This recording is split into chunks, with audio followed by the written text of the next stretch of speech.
administrative du ministère de l'Industrie et du Commerce, Monsieur le directeur de la SAR, Madame le maire Khadijatou Mayakor Diouf, honorable député Rama Bodian, Madame la coordonnatrice du programme de modernisation et de gestion des marchés, Madame Yaye Fatou, chers membres du personnel du Promogem, chers invités, en vos titres et grades respectifs. Le 24 mars dernier a marqué un tournant décisif par l'accession de son Excellence Bassirou Diomaye Diakhar Faye à la tête de la République. Après sa victoire éclatante voulue par le peuple sénégalais, qui a encore manifesté sa maturité légendaire à travers une élection démocratique, cet événement représente ainsi la troisième alternance démocratique de notre pays et consacre l'aboutissement de la première phase de la réforme systémique portée par son Excellence Bassirou Diomaye Diakhar Faye, mais également par le Premier ministre, M. Ousmane Sonko.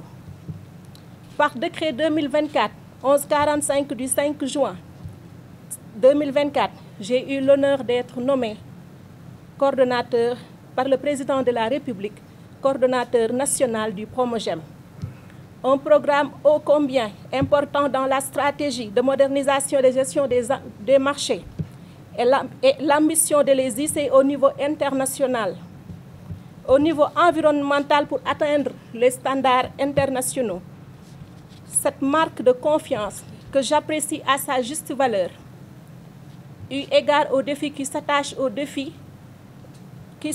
à la mission, m'amène aujourd'hui devant vous à prendre l'engagement à ne ménager aucun effort afin de réussir cette mission sacerdotale. Je voudrais, après avoir rendu grâce au Seigneur le Tout-Puissant, Maître des destins, remercier le Président de la République pour m'avoir fait confiance. En cette solennelle circonstance, je félicite, encourage et remercie le Premier ministre Ousmane Sonko et l'ensemble du gouvernement pour les efforts consentis depuis leur nomination dans l'optique de la matérialisation du projet pour un Sénégal souverain et prospère. La cérémonie qui nous réunit aujourd'hui, nous le savons bien, s'inscrit dans le respect des règles d'usage des administrations publiques, conformément aux normes encadrant leur organisation et fonctionnement. C'est l'occasion pour moi de remercier mon prédécesseur, Madame Yaye Fatou Diagne, pour sa disponibilité et son accueil. Merci, Madame la coordonnatrice sortante. Dans l'optique de la transformation systémique et dans la totale adéquation au principe de la transparence baptisé autour du triptyque Djoub Djoubal Djoubanti, nous comptons mettre tous les moyens à notre disposition afin de réussir cette mission. Nous sommes conscients de la lourdeur de la mission et nous mesurons l'espoir qui doit rester beaucoup plus vivace pour nous permettre de mériter amplement ce choix porté sur notre modeste personne.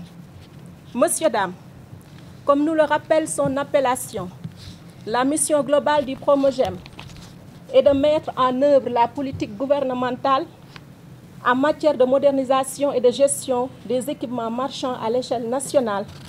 Notre objectif est de rendre nos marchés modernes, propres, accueillants et conformes au plan d'aménagement de l'urbanisme et aux défis environnementaux, tout en conservant l'histoire liée à chaque lieu ciblé.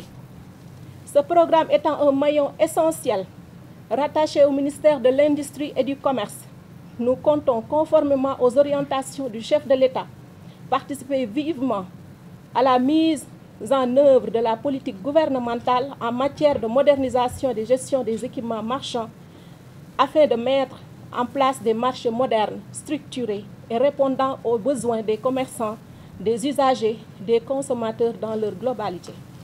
Dès à présent, nous comptons dresser une feuille de route que nous partagerons avec la tutelle, nos priorités intégrant déjà l'achèvement des travaux en cours, non encore aboutie est la prise d'initiatives fortes en faveur des commerçants et marchands dont les derniers événements de Colobane témoignent à suffisance les défis qu'ils suscitent pour notre secteur.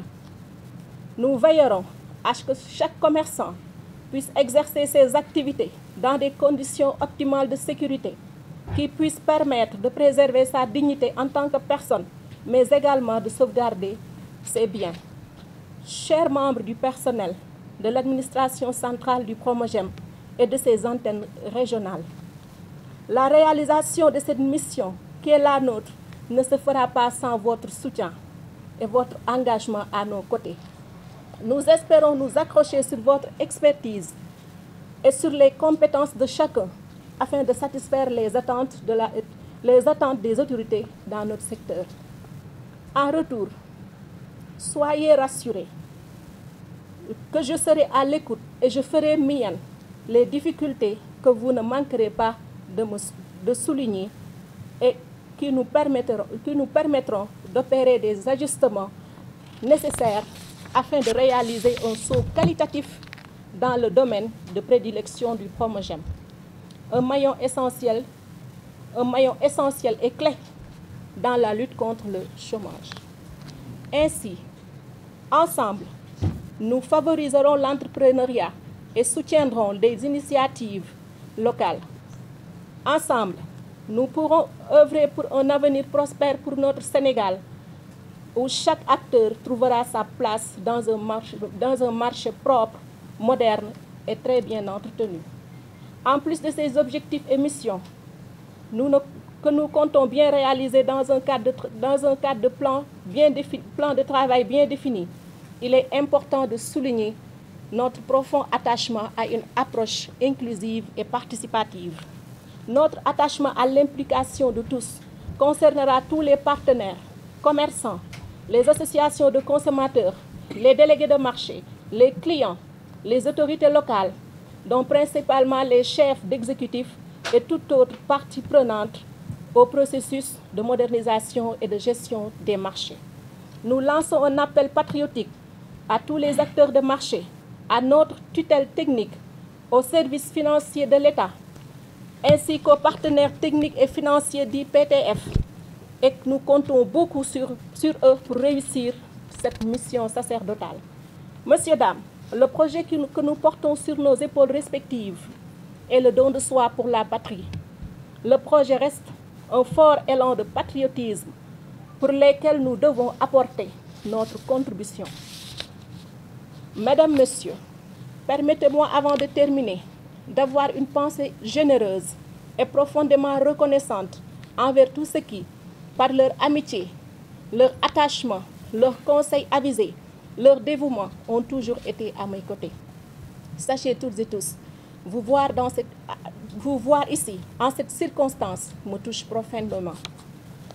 À mes parents qui m'ont toujours épaulé, assisté dans toutes les épreuves, je dis grand merci. Je prie qu'Allah leur prête une longue vie et une santé de fer pour leur compréhension et leur accompagnement permanent. Je ne saurais passer sous silence l'empreinte de l'éducation que j'ai reçue de mes grands-parents, Aminatou Dat et Abdallah Sall, qui étaient assez durs, certes, mais dont leurs enseignements me suivent encore aujourd'hui. Paix à leurs âmes. Une pensée particulièrement affectueuse à mes enfants, à mes parents et sœurs, à mes enfants, mes frères et sœurs, à vous toutes et tous. Je vous dis infiniment merci. Bon, je ne vais pas oublier ma coordination, le département de Pikine, mais particulièrement Sicap Mbao Diamaguène. Je vous remercie.